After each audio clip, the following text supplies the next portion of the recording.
nomine Patris et Filii et Spiritus Sancti. Amen. Fratres carissimi, te iterum videre Patris allegro veritas liberabit vos.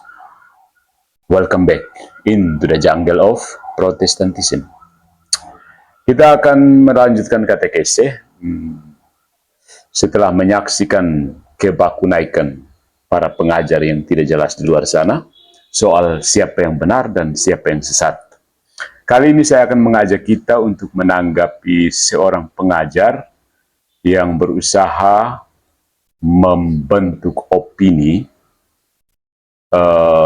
dengan menyelipkan ideologi-ideologi tertentu dengan menggunakan bukunya orang Katolik, yaitu Alkitab. So, katekese kita pada malam hari ini saya beri judul apa ya? Oke. Let's begin. I ask you, kita akan bersama-sama berkatekese tentang seorang pengajar di luar sana, rudi layar teologi, nominalisme, dan reduksi wahyu menjadi daftar kata. Ini adalah sebuah evaluasi logis atas kritik anti-trinitas atau kritik yang anti-trinitas, begitu. Dari sebuah kritik yang anti-trinitas, bukan kritik terhadap anti-trinitas, kritik dari orang yang anti-trinitas, maksudnya begitu. Oke. Kritik si anti-trinitas.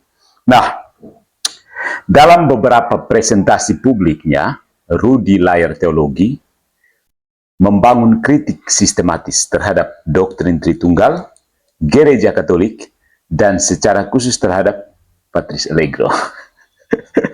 Keren kan? Kritik tersebut berputar di sekitar dua klaim besar. Yang pertama, ada dua klaim besar dari rudi layar teologi. Yang pertama, doktrin Tritunggal adalah konstruksi dogmatis yang tidak alkitabiah.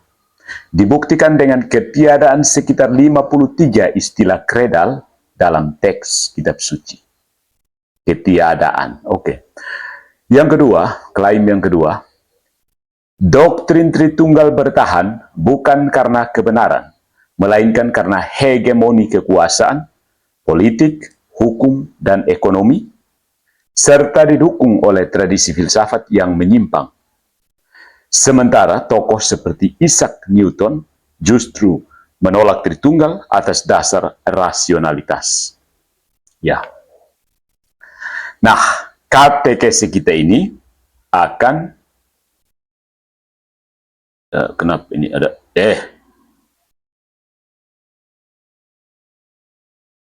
katekese kita ini akan mengevaluasi klaim-klaim tersebut pada tingkat koherensi logis, konsistensi metodologis, dan asumsi teologis filosofis yang tersembunyi.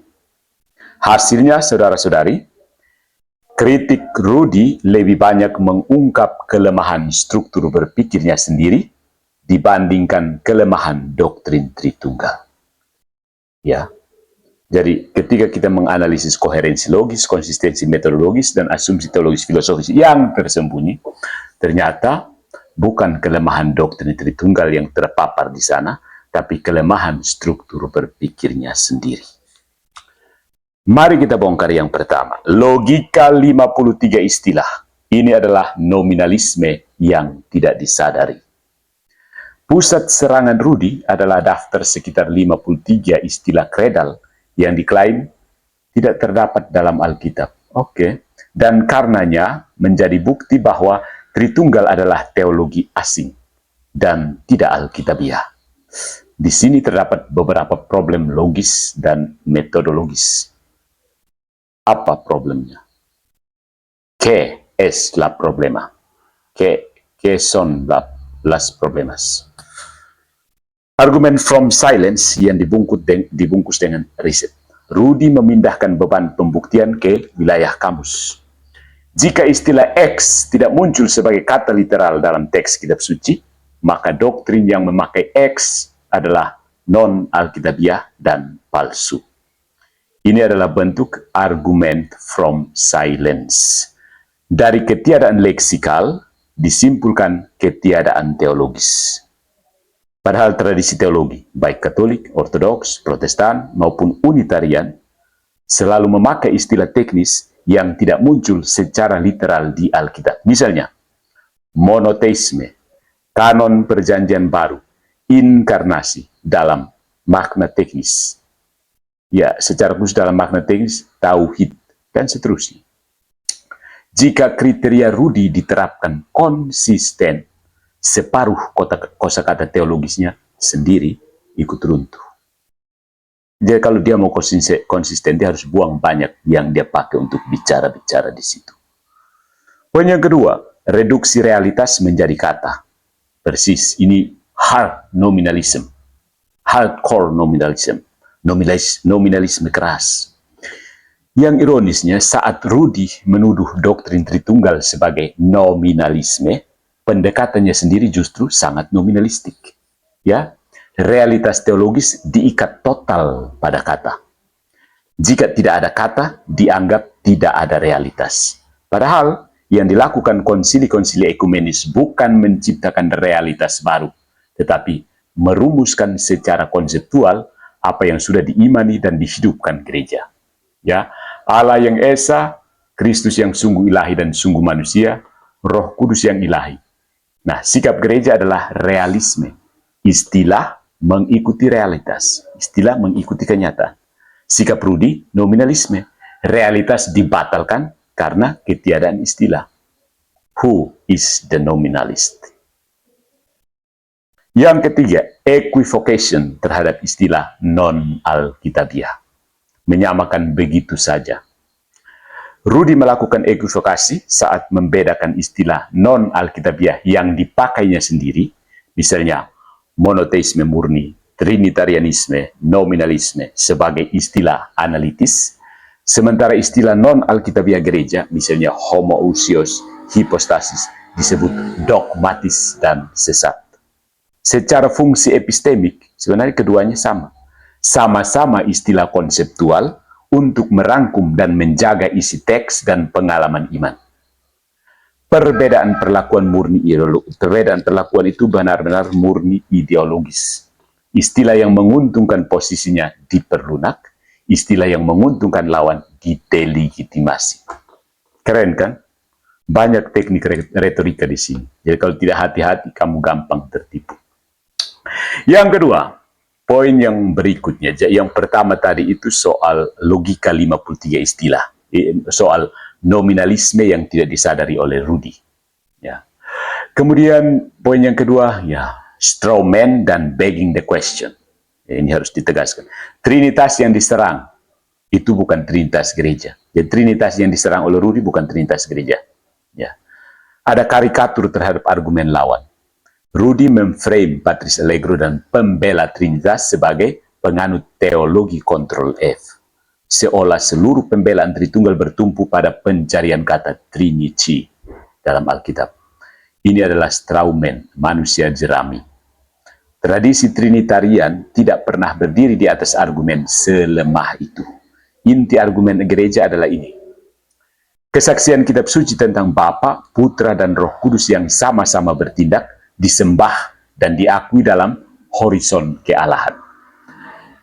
Yang kedua, keharusan menjaga keesaan Allah sekaligus kealahan Kristus dan Roh. Nah, istilah teknis muncul sebagai jawaban atas data wahyu, bukan sebagai pengganti wahyu. Nah, jadi dia menggunakan karikatur, mengkarikaturkan argumen lawan. Kemudian mengasumsikan unitarianisme sebagai premis. Jadi dia sudah mulai dengan premis unitarian dulu. Ya. Rudi berangkat dari definisi bahwa Allah harus satu pribadi. Itu ya. Dari premis itu, Trinitas tentu saja kontradiktif dan sesat. Kalau kamu sudah berangkat dari Allah harus satu pribadi, ya. Kalau tidak satu berarti sesat sudah kan. Ya, karena Trinitas tentu saja kontradiktif dan sesat karena melibatkan tiga pribadi menurut dia. Nah, ini bukan kesimpulan. Ini asumsi yang diselundupkan. Yang namanya begging the question. Kesimpulan sudah muncul dalam premis. Ya. Jadi dengan kata lain, dia tidak membuktikan bahwa unitarianisme benar. Tidak ada bukti bahwa unitarianisme benar. dia hanya mengukur semua doktrin dengan penggaris unitarian yang sudah diputuskan sebelumnya. Jadi, dia kan unitarian. Jadi dia terima, ya unitarian. Lalu kemudian, ya yang bukan unitarian salah kan? Begitu. Tinggal dia cari alasan untuk bilang, kamu salah, kamu salah. Itu. Ya, itu yang kedua, strawman and begging the question. Karena Trinitas yang diserang bukan Trinitas gereja. Trinitas bikinan dirinya sendiri.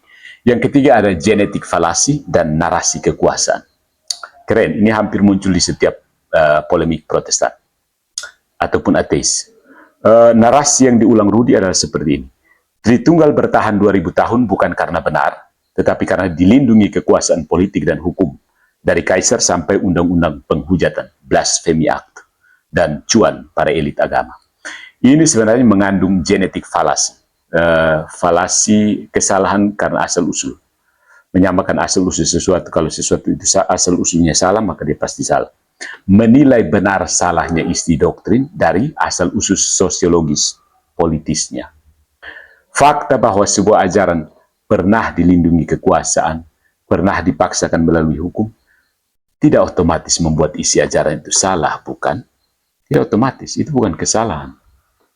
Ya, ada fakta bahwa dia dipaksakan, diapakan, tetap saja kalau benar, ya benar, bro. Jika logika ini dijalankan konsisten, hampir semua bentuk agama yang pernah menjadi agama resmi negara, termasuk variasi unitarian yang didukung penguasa tertentu, ikut dibatalkan status kebenarannya. Ya kan? Sejarah gereja memang kotor, tetapi kotor bersihnya relasi dengan kekuasaan adalah soal moral praksis, bukan ukuran tunggal validitas metafisis dogmatis. Penting, ya. Jadi di sini ada genetik falasi dan narasi kekuasaan. Berikutnya lagi Newton sebagai nabi unitarian. Tapi di sini namanya appeal to authority dan kategori error. Merujuk otoritas dan kesalahan kategori. Nah, dalam ini kalau ini dalam pembicaraan pertamanya ya, dia katakan Tritunggal Maha Najis. Oke, dia tidak mau karena memang dia unitarian, tidak mungkin dia percaya Tritunggal kan. Lalu dia tidak membuktikan bahwa unitarian benar. Dia hanya mau menunjukkan bahwa Tritunggal salah, Tritunggal salah. Tapi dia justru membentuk Tritunggal versi unitarian dulu, baru dia tempeleng boneka yang dibikin sendiri. Nah, pembicaraan keduanya langsung menyusul Newton sebagai nabi unitarian, tapi di sini terjadi appeal to authority dan kategori error tanpa penjelasan logis, metodologis. Nah, dalam pembicaraan keduanya ini, Rudi menjadikan Isaac Newton sebagai figur kunci. Ilmuwan jenius, ya, anti-trinitarian, ya, dan korban represi teologis. Oke. Dari situ dia membangun sugesti bahwa, yang pertama, orang paling jenius di sains modern menolak Tritunggal. Itu sugestinya. Orang paling jenius dalam sains modern menolak Tritunggal. Yang kedua, sains Newton yang teratur mendukung monoteisme unitarian. Oke. Dua hal ini sebenarnya problematik kalau dicermati. Yang pertama, ada appeal to authority yang selektif. Ya. Merujuk kepada otoritas tapi pilih-pilih. Kepakaran Newton dalam fisika tidak otomatis menjadikannya otoritas tak bersalah dalam teologi dogmatik. Ya, ini appeal to authority yang tidak sah. Rudi juga melakukan cherry picking, mengangkat satu tokoh yang kebetulan mendukung posisinya dan mengabaikan tradisi lain, Agustinus, Thomas Aquinas, para filsuf dan ilmuwan Trinitarian yang secara intelektual tidak kalah seriusnya. Begitu. Newton kesalam kas kamu semua. Yang kemudian ada kategori error dalam analogi fisika teologi. Jadi ada fisika teologi.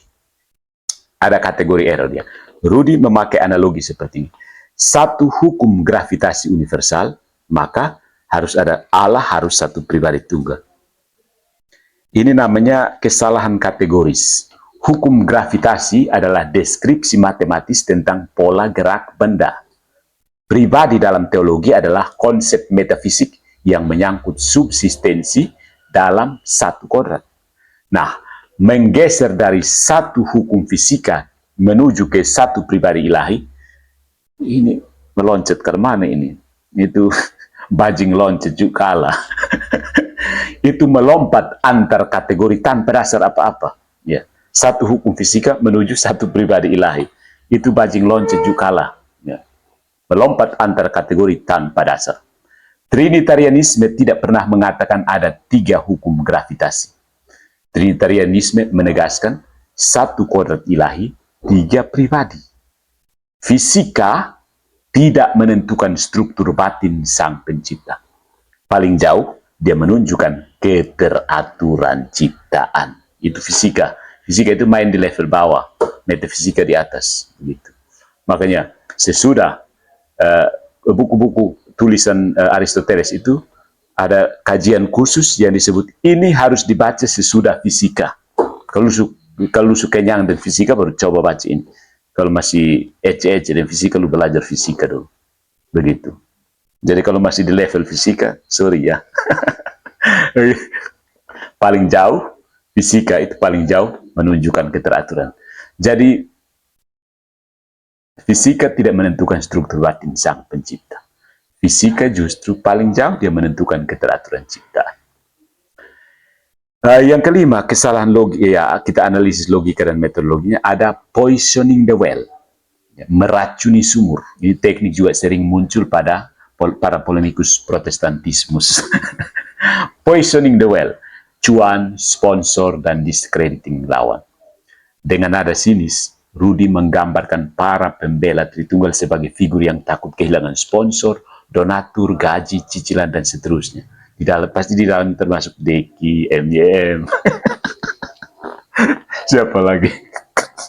Esra Soru. Itu pembela Tritunggal yang sekarang tidak tahu mereka di mana. Ini adalah bentuk poisoning the well dan ad hominem circumstantial. Sebelum argumen lawan didengar, karakter dan motifnya sudah dikempos. Kita kempes bahan dulu. Nanti dia bisa jalan kan? Begitu. Jadi sebelum dia dengar ke kempes bahan. Dia racun sumur. Jadi dengan demikian orang bangun lari. So bisa minum dari itu sumur lagi. Toh? Begitu toh yang di Kupang dong. Nah, pendekatan ini sama sekali tidak menyentuh substansi doktrin. Hanya berfungsi mengkondisikan audiens supaya sejak awal curiga terhadap siapapun yang membela Trinitas. Kalau motif menjadi ukuran kebenaran, maka motif Rudi sendiri, subscriber, reputasi intelektual, identitas anti-mainstream, juga terbuka untuk dicurigai. Jalan buntu ya, Rudi. Tunggu ya, nanti tunggu. Ada Esosoro, ada MDM, ada DN. Tunggu mereka. Maksudnya mereka itu pembela Trinitarian loh. Kalian kan sama-sama Protestan. Tapi kok bisa gitunya ya? Oke. Yang keenam, ada narasi Trinitarian. Ini kita memberikan sedikit narasi Trinitarian. Wahyu, bahasa, dan ratio. Wahyu, bahasa, dan akal budi. Jadi, sesudah kita melihat cacat logika dan retorika, perlu kita ajukan narasi positif tentang bagaimana tradisi Trinitarian memahami wahyu, istilah, sejarah, dan akal budi. Mari kita lihat. Yang pertama, wahyu mendahului istilah. Wahyu itu lebih dulu dari istilah, bro. Datang duluan. Istilah nanti besok berbuat jadi. Yang penting wahyu dulu. Begitu toh? Gereja tidak mulai dari konsep abstrak. 3 dalam 1. No. Gereja mulai dari kesaksian kitab suci tentang Yesus yang menyapa Bapa, mengampuni dosa, menerima penyembahan dengan predikat yang dalam horizon Yahudi itu hanya layak bagi Allah.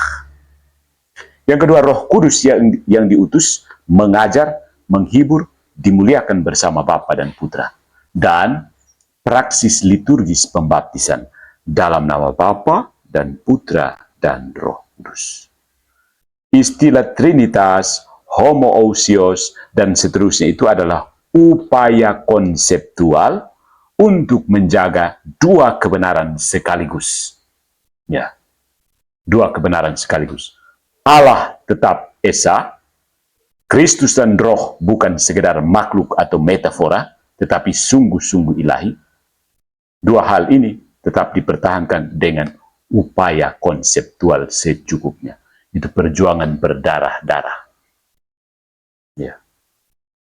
Dan itu yang dilihat miring oleh Rudi sebagai pemaksaan Tritunggal. Oke, yang berikutnya ada istilah teknis sebagai penjaga wahyu, bukan pengganti wahyu. Ya, pertanyaan yang relevan sebenarnya bukan apakah kata ini terdapat secara literal di dalam teks. Kami orang Soe tanya begitu kakak. Melainkan apakah istilah ini setia merangkum isi wahyu dan melindunginya dari distorsi. Jadi pertanyaan seharusnya bukan ini kata ada di Alkitab, kok sonde kakak, begitu. Sonde kakak, son ada kakak. Oh kalau begitu lu sesat, sonde. Bukan begitu. Pertanyaannya adalah, ini istilah ini bisa merangkum wahyu kok sonde, bisa melindungi distorsi makna atau sonde, begitu. Istilah itu penting untuk menjaga wahyunya dari distorsi. Jadi istilah dibentuk untuk menjaga isi wahyu. Bagaimana? You got it? Teologi klasik, saudara-saudariku yang tercinta, mengenal perbedaan antara terminus, kata, konceptus, konsep, dan res, realitas. Jadi ada termin, konsep, dan res. Jadi konsep itu ada di sini, dihubungkan dengan terminus itu jembatan antara konsep dengan res, ya, realitas. Res, res, terminus, konceptus, begitu. Jadi memang ideal kalau kata biblis dipertahankan sedapat mungkin, sejauh mungkin. Idealnya seperti itu. Ya. Tapi ketika bidat muncul dengan memakai kata yang sama, tetapi isi yang berbeda, gereja terpaksa memperketat kosakata. Nah, itu poinnya. Idealnya kata itu dipertahankan. Kata-kata dari wahyu, biblik, kata-kata biblis itu dipertahankan. Tapi begitu ada bidat yang memakai kata yang sama dengan makna berbeda, isi berbeda, resnya berbeda, gereja terpaksa memperketat kosakata, bro. Kalau tidak, itu kan untuk menjaga dari distorsi. Karena begini, koncetus, terminus, dan res. Nah, terminus ini kan di luar, tidak di luar. Jadi orang bisa melihat terminus yang sama, konceptus berbeda, res berbeda. Begitu. Terminusnya bisa sama-sama bilang Bapak. Tapi konceptus dan resnya beda. Ya, situ. Jadi, ideal kalau kata biblis dipertahankan sejauh mungkin, sedapat mungkin, segarang mungkin. Tapi ketika bidat muncul dengan memakai kata yang sama tetapi isi yang berbeda, gereja terpaksa memperketat kosakata. Bidat, anatema sih. Begitu. Yang berikutnya, misteri dan rasio itu bukan oposisi. Misteri dan akal budi bukan berlawanan. Itu keyakinan gereja Katolik dari dulu sebelum Rudi lahir, sebelum Newton lahir. Ya, Rudi mengidentikan misteri iman dengan kontradiksi irasional. Dia kasih sama saja. Tradisi klasik sonde begitu, tidak demikian. Misteri berarti realitas ilahi yang tidak habis diterangkan oleh akal budi yang terbatas. Tidak habis dijelaskan. Tetapi bukan bertabrakan baku naik dengan akal budi, sonde. Bukan bertentangan dengan akal budi. Tidak habis dijelaskan dengan akal budi yang terbatas. Itu beda dengan bertabrakan atau baku naik dengan akal budi. Ya kan so baku naik tuh. Trinitas tidak berarti tiga sama dengan satu secara aritmetis. Trinitas berarti apa?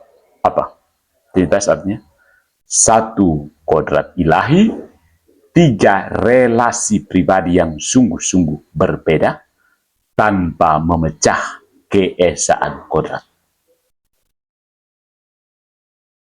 You got it? Di sini dipakai kategori metafisik, hakikat, persona, relatio. Jadi substansia, persona, relatio. Bukan hitungan kasir. Kasir CU di sebelah. CU apa di sebelah ini? CU, credit union. Credit union, CU. Credit union itu harusnya disingkat apa? KU, credit union. Union kredit. Oke, koperasi kredit. Jadi begini saudara-saudariku, untuk menjelaskan satu kodrat ilahi, tiga relasi pribadi yang sungguh-sungguh berbeda dan tanpa memecah keesaan kodrat, dipakai kategori metafisik. Substansia, persona, relatio, dan bukan hitungan matematika. Menuntut Allah, menuntut Tuhan Allah untuk tunduk pada logika aritmetika tiga benda fisik, itu adalah bentuk reduksionisme yang sama dangkalnya dengan memaksa seluruh realitas fisika tunduk pada logika dua dimensi. Hanya panjang dan lebar sih. Mau seluruh realitas fisika ini hanya tunduk pada dua dimensi. Tidak bisa, ini ada tinggi, dalam, itu nanti bagaimana? Itu tidak bisa. Soalnya pas, bro. Begitu, dipaksakan. Kemudian, soal sejarah dan kekuasaannya. Disentuh, bukan dijadikan satu-satunya lensa. Ya. Tradisi Katolik dan patristik tidak menutup mata terhadap peran kekuasaan. Kotong sonde menyangkal. Kaisar, raja, negara selalu ikut bermain. Tetapi, penyalahgunaan kekuasaan, korupsi, untuk memaksakan doktrin, tidak secara otomatis membatalkan kebenaran doktrin. Ya kan? Tidak otomatis membatalkan kebenarannya. Kebenaran tidak tergantung dari dipaksakan oleh kekuasaan atau tidak, bukan. Evaluasi moral politik terhadap sejarah gereja diperlukan, ya, tetapi tidak cukup untuk memutuskan metafisika Allah. Ya. Banyak orang yang belum sampai tingkat ini, terlalu mengaburkan itu. Ya. Orang Katolik sendiri. Ya. Begitu ada dia pun teman yang ketua stasi, ada berdosa apa kok dia langsung keluar dari gereja Katolik. Bodoh itu. Itu orang Katolik yang orang Katolik yang karena kakak itu. Dia pun ketua KUB ada pencuri mangga di sebelah, dia langsung keluar dari gereja Katolik. Jadi ketua KUB jangan terlalu curi mangga ya, kalau kita pengumuman dan kurang nanti. Narasi Tritunggal sama dengan alat kekuasaan itu mungkin efektif secara politik, tetapi tidak cukup serius secara teologis. Son pakai, kalau pakai untuk teologi son pakai. Untuk politik oke, pakai, tetapi untuk teologi son bisa. Begitu.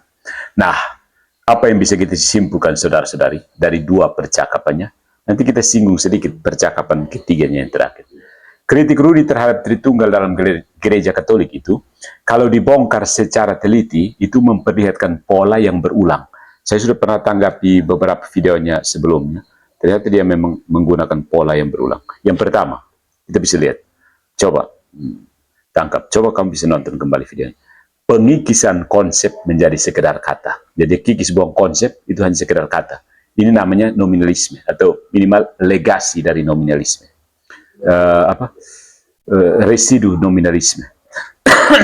Kemudian yang kedua, strawman dan karikatur terhadap posisi lawan. Strawman itu maksudnya begini, lu pikir saya ada buat begitu lalu marah karena lu marah saya, padahal saya tidak buat begitu. Lu yang pikir bahwa saya buat begitu lalu marah. Jadi lu sebenarnya marah, lu pikiran, ya toh.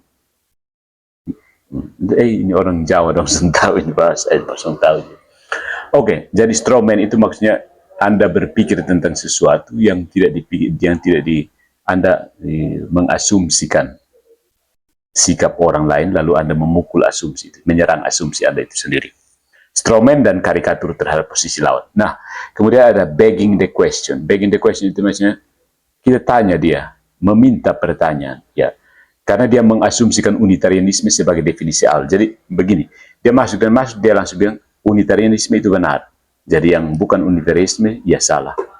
Nah kita tanya, benarnya unitarianisme itu di mana? So jelaskan, so ada tuh. Kenapa unitarianisme benar dan trinitarian salah? Dia hanya bilang, pokoknya trinitarian salah. Kita tidak tahu bagaimana unitarianisme itu apa. Kenapa unitarianisme? Tidak ada alasan untuk unitarianisme kan? Ya kan? Oke, bisa tangkap. Jadi misalnya begini, kalau kita ikuti terus, kalau trinitarian salah, belum tentu unitarian benar juga.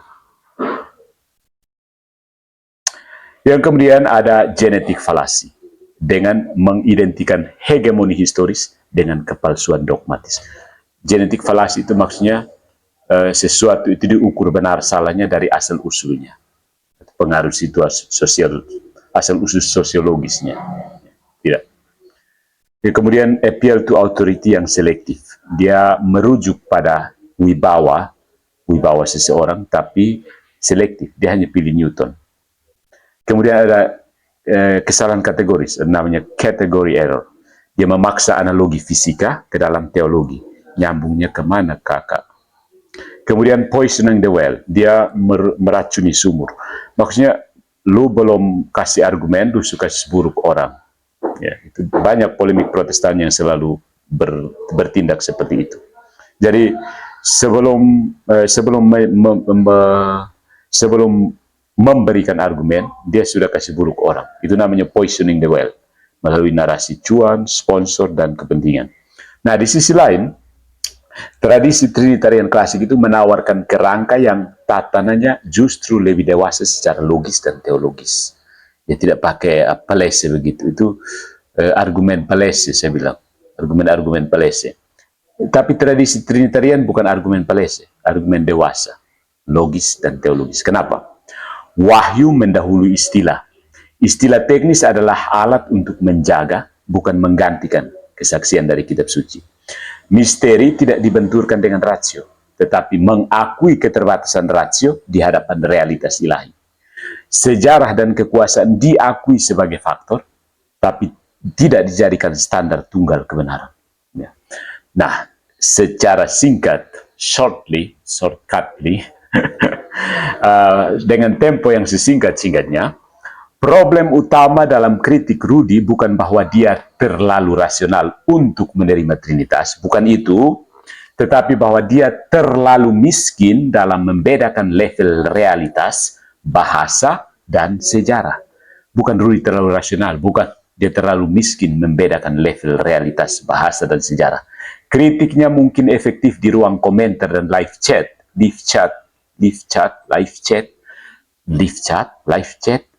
Bahasa Inggris ini bikin bingung.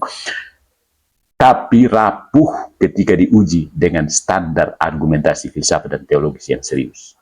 Ya, saya tanya kamu pun teman yang studi formal filsafat teologi. Mereka bilang, ya memang itu orang YouTuber kan. Mengerti toh. Gitu. Nah, saudara-saudariku, bukan gereja yang terjebak dalam nominalisme ketika berbicara tentang Tritunggal, tetapi dan melainkan itu sama kan? Melainkan, bahasa Indonesia juga bikin bingung. Saya pikir hanya bahasa Inggris yang bikin bingung. Bukan gereja yang terjebak dalam nominalisme ketika berbicara tentang Tritunggal, melainkan Rudi yang sedang berusaha mengadili Allah dengan kamus. Bagus juga ya. Nah, itu yang menariknya. Kemudian saya menderita, saya menyimak pembicaraan terbarunya, tapi ya itu panjang lebar, diulang-ulang argumen seperti biasa. Ya, saya bisa tangkap dari situ, Rudi mengabukan udara supaya tidak perlu menjawab pertanyaan utama.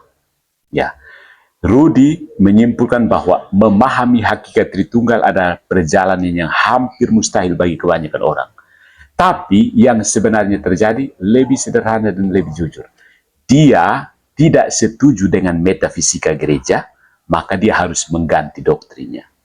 Dan untuk mengganti doktrin, dia harus mematikan imajinasi metafisik pendengarnya. Dan untuk mematikan imajinasi metafisik, dia harus membanjiri mereka dengan kabut retorika. Ini sebenarnya inti seluruh proyek Rudi. Ya, bukan membuat umat mengerti hakikat, substansi, esensi, tetapi membuat mereka menyerah terhadapnya. Dia tidak memberi jalan baru. Dia hanya memberikan alasan untuk meninggalkan jalan tua yang sudah ditempuh gereja sejak para rasul. Jika gereja masa lalu adalah gunung batu, Rudi menawarkan pasir, halus, mudah disentuh, tetapi tidak sanggup menahan bangunan. Ya kan, saudara-saudari? Metafisika gereja bukan hiasan, Metafisika gereja itu tulang punggung. Dan seperti punggung manusia, dia tidak selalu terlihat, tetapi memungkinkan seluruh tubuh bergerak. Rudy sebenarnya menertawakan kerangka itu. Mungkin karena dia takut melihat betapa kokoh struktur yang berdiri jauh sebelum pikirannya muncul di dunia. So, begitulah proyek dari Rudy. Dia jangan pikir dia terlalu rasional untuk pernyataan itu. Bukan. Dia tidak bisa bermetafisika. Dia memilih metafisika empirikal, nominalisme. Ya, lebih ke saintisme sebenarnya.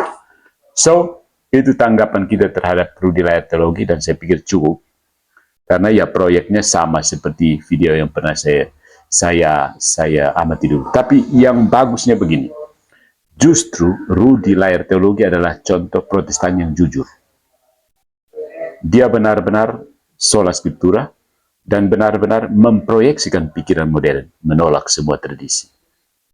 Tinggal satu langkah lagi, menyusul Bart Ehrman yang ateis. Good job. Jadi dengan demikian saya sekali lagi menegaskan, pilihan Protestan itu hanya dua. Ketika kamu sudah bosan baku naik satu sama lain, entah kamu jadi ateis atau kembali ke gereja Katolik. Pilih yang mana? You choose for yourself. Because you have your own free will. God bless you all. Ya.